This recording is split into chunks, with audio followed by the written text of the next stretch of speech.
55. You look great. Well, I've been in prison for 22 years. What you go to prison for? Breaking and entering. And you go to 22 years for that? I've been getting high since I learned how to get high. How old was that? 13.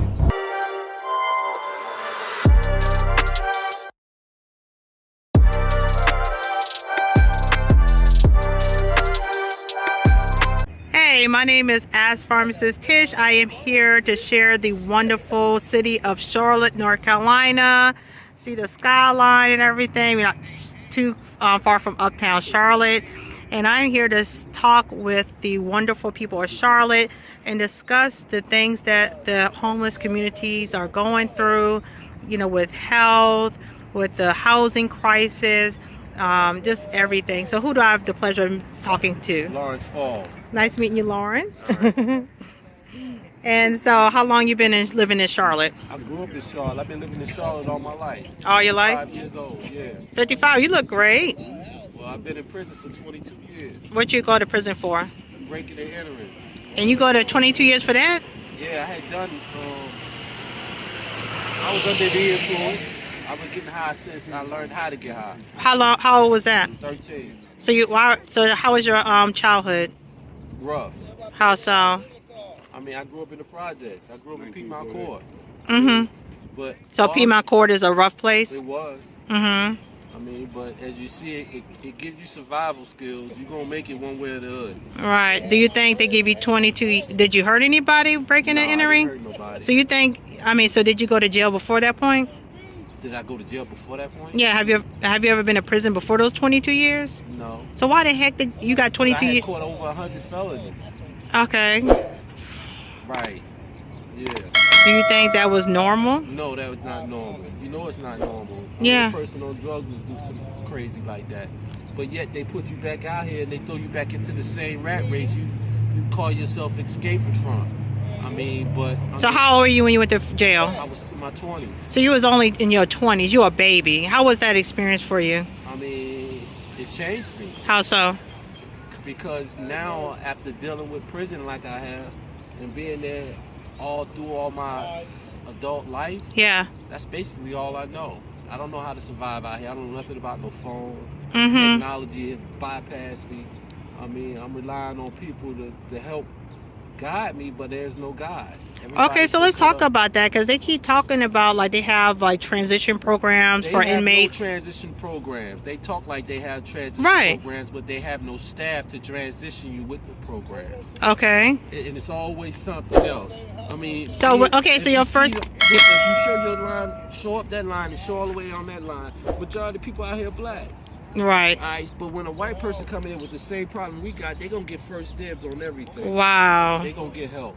They're going to spend more time on them than they would on any of us. Right. Like today, I just got out of detox. I was in detox for 4 days. Uh-huh. They wait till the 4th day to try to give me assessment to try to get me into someplace else. Mm. Hell, they should have done that 2 days ago, don't you think? Yeah, I mean, it should be on top of it. 2 days on a dude who's been harassed. They've been harassing each other. He's not following. They think they're going to break him because he's white. They think he's going to follow his orders because he's white. But it don't work out like that. So they wasting over an abundance amount of time on him. Okay. To make sure he gets to where he need to be. And they tell me I got to leave. So here I am, sitting on the wall. And this is where I'm at. So let me ask you, so what did you go to detox for? Drugs. What kind of drugs? Really? What made you decide? Did you go get help? Yeah. I always try to go get help, but the question is, am I getting help, or am I just spinning my wheels? Right. Because at the end of 4 days, you either gonna leave, right, or you gonna stay. Right. Exactly. So how was your first day out of prison? What did they do with you after prison? I mean, after nothing. 22 years. I mean, nothing really. You either gonna get into a program or you ain't. Mm-hmm. I was saying. So where did they take you to? Do you have a family or stuff to drop you off? I mean, my family kind of scared to deal with me right now. I mean, would you be after I done been in prison for 22 years and done 2 extra years in prison because of write-ups? 2 extra years for the write-ups. I mean, so they literally just bring you to the wall. This is it. This is it. It's your last stop. So you've been in prison. And you used to getting the 3 meals a day and everything. Right. And then all of a sudden, you're on the wall. Right. With, And here it is. And this is what it is. So how did you develop a substance use? Were you doing it in jail too, or what was going on? I mean, no, I can say that. I mean, it's easy to get in there, but no, if you ain't got the money in it, it don't matter. So when you were in jail, you didn't have any support, no one putting money on your books or anything? All the only money I got was the money I hustled up. 1948.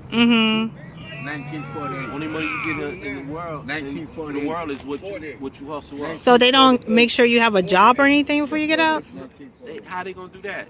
It's over. You got over and abundant enough people in prison to where you can't even say that. So I still can't get over how you did 22 decades for just breaking and entering. Right. No one got murdered. I got over 100 felonies. And so how are you supposed to get a job? How I supposed to get a place to live? When they pull up when they ask you, do you have a criminal background, and they pull that up, what you think they're gonna say? Everybody deserves a second chance, but with 100 felonies, do you think they're gonna give you a second chance? They're not even gonna give you the first look. So what are your other felonies for besides breaking it? What's your other felonies for besides breaking and entering? That's it. And so from that one thing, they chopped it up to 100 different types of felonies. I had 100 different type of felonies, 100 felonies. 100 felonies. And what are other ones what other ones were? I mean, breaking and entering, home invasion, shit like that. I'm basically on drugs. So you were doing it because you were on drugs? Right. Okay. How old were you when you started, you said, using drugs? Started using drugs when I was 13. And what made you do that? I guess because I felt inferior. I felt like I didn't belong. I felt like, I couldn't make it. I felt like I needed an edge, or I needed to relax. I was always nervous, always tense about shit. I'm looking for my bag. I mean, it was always something that I was, concerned about. My mom's had mental health issues. That was a capital case. I mean, we was living at in Piedmont Court. Right. I mean, what you expect to come out of an area like that back then? Right. How long that been, bro? What? Piedmont Court. I don't know, about 15 years. Okay. We was at Piedmont Court same time I lived.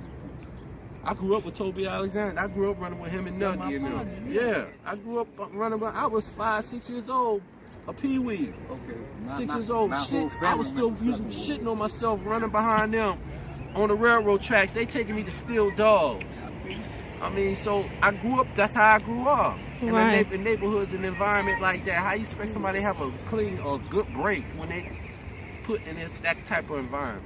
So tell me this. So you said your mom has mental health issues? Yes, she's passed away since then. What kind of mental health issues? Schizophrenic, bipolar. So how was that growing up with a mother that had schizophrenia? It was embarrassing. Because I would come home and sometimes she'd be wandering around outside. Right. Staring at the ground. Or she might be standing there like that tree for hours at a time. Right. I mean, everybody in the neighborhood knew my mom. Really? And did the kids tease you because of that? Man, what you need? I got a nickel. 2 quarters. Oh, you short? I got a nickel.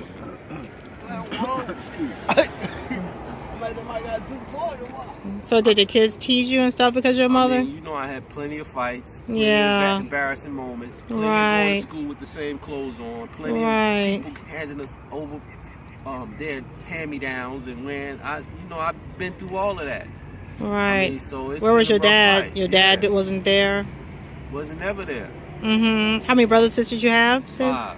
5 of y'all. So y'all always went through pure hell. We all went our separate ways. When we got old enough to go our separate ways. How did you feed yourself and stuff? I stole.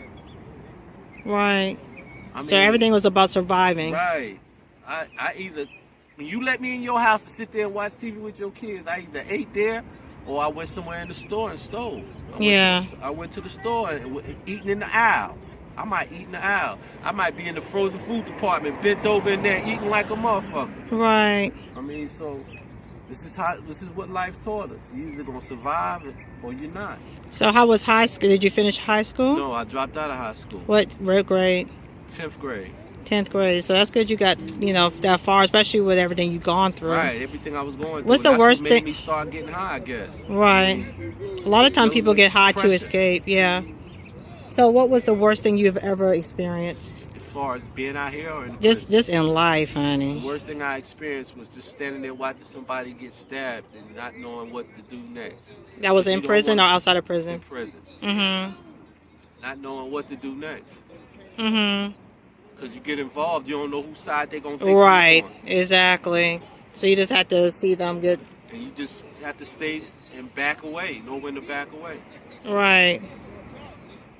Got you. Anything else? So what would you like to tell the city of Charlotte about, you know, helping with, you know, homeless situation and, you know, I mean, because you just... out here that's going to work. Right. First of all, I mean, you need to catch them as they coming out. Mm-hmm. I mean, right. Urban Ministry ain't got enough resources to help nobody. Mm-hmm. I mean, they waiting and playing the lottery game and all that with them, but Mm-hmm. in all actuality, ain't nothing working. Right. What's going on? Look like we got something going on over here. I mean, it's just the way it is out here. You Right. gonna survive or you're not. So you think if your mom wasn't schizophrenic, you would have had a different life? Probably. You think? I could say that if my mom would have got had sex with the wrong man, it would have been a different life for me. But we dealt the hand that we dealt. And you gotta live the life that's given to you. And how long you been out of prison? 3 years. 3 years. Yeah. You think if you got caught right out of prison and had a program to help you out, you think you would have been different right Yeah, now? I know it would be different. I can tell that you have a lot in you that you want to take care of, and you're capable of. You just had a tough break, and you just need something to get on your feet, you know? Interview, Yeah, baby. then I'll be not in the camera. Oh, yes, sir. I appreciate what you're doing there. Oh, thank you, honey. I'm sorry. Yeah. Anything else? Okay, well, I appreciate it. Anything else you'd like to share? I mean, because this is what I want. I want the city of Charlotte to hear that But the we city need of more. Charlotte don't care because if they cared, it wouldn't be no men's shelter that closed the end of this month. It would be a place where they can go all year round. What do you mean they close at the end of the month? This is the last day. Tomorrow's the last day. And where you are supposed to 31st. go? Right. Good question. Good question. Right. Yeah. Yeah. Now you knowing what's going on. Now you can So how did they let you know? They tell you that this is the end of the month. And then they don't give you another resource to figure it out. There is no more They don't give you no resources. job. Nothing. So what the heck they expect for you to do? Right. Do what you're doing. Stay right here. That's why they gave us the wall. They ain't gonna give us nothing else. It's over for you. You're on the wall. As they say in the prison, you're on the wall. Have you lost hope? Have I lost hope? I don't know if I lost hope or not. It don't seem like you have. You just need help. You just need a running start, you know? I mean, how am I supposed to get a running start sitting out here? Ain't nobody gonna come through and give me no running start. All right. So what do you need to help? I need a place to stay and a job. Simple as that. In this big, Something beautiful to look city. forward to every day. I mean, yeah, you can give me something to eat, but for the moment. Are they gonna at least still have food and stuff? Huh? They still gonna at least have food for you and stuff? I don't know. I mean, it's all a hope and a prayer. All right. All I'm trying to do is make it, man. Well, I appreciate your story so much. Okay, sweetheart? Take care.